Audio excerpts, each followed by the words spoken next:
to. Qual que é a diferença desses dois? Hello! E hoje aqui no Steps você vai aprender quando e como usar o will e o going to e a diferença entre eles de uma vez por todas. Vamos começar um pouquinho falando sobre will.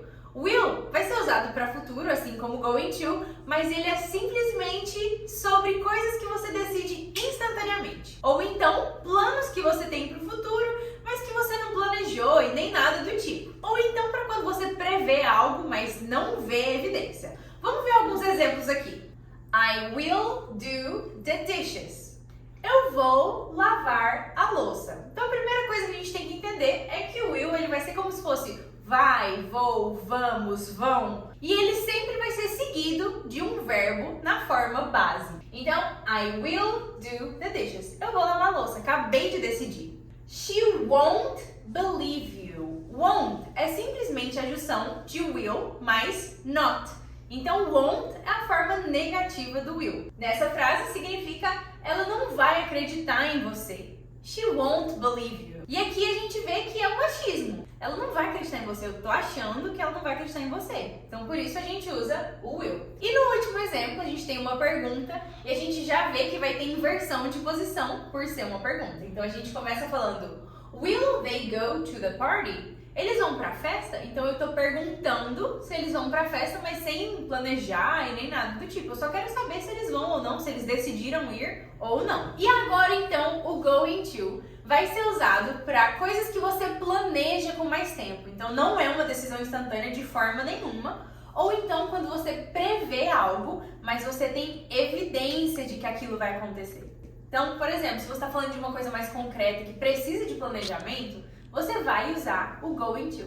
Lembrando que ele também é para futuro e ele sempre vai vir junto com o verb to be na forma do presente. A gente tem três formas, am, are e is. Se for com I, am.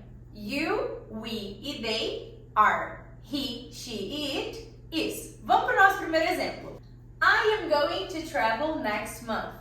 Eu vou viajar mês que vem. Eu planejei. Se é uma viagem, é alguma coisa que eu realmente planejei, eu sentei, eu estudei as minhas possibilidades, eu aluguei um hotel. Então, algo planejado. I am going to travel next month. No segundo exemplo, a gente tem uma frase negativa.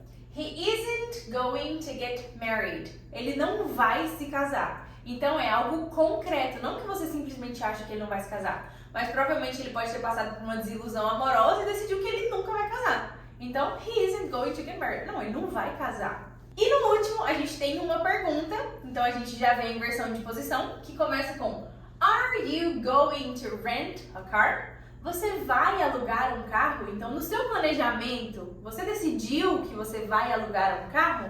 Então, tudo aqui é planejado ou então tem bases concretas. Vamos ver, então, esses dois exemplos que são extremamente parecidos, mas que tem um pouco de significado diferente pelo uso do will e do going to. Aqui, a gente tem um exemplo usando o will da forma contraída, que é o apóstrofe LL. E ele fala, it'll rain. It'll rain é como se você estivesse prevendo, mas você não vê evidência. Então, por exemplo, eu tô num lugar completamente fechado.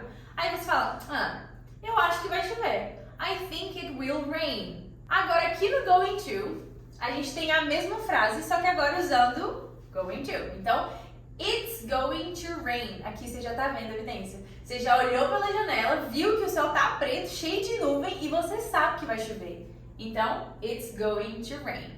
Já manda esse vídeo para quem você acha que precisa saber da diferença de will e going to. Comenta qual é o próximo conteúdo de inglês que você tem dúvida para eu vir te explicar. Já ativa o sininho e curte esse vídeo. Até a próxima. See you!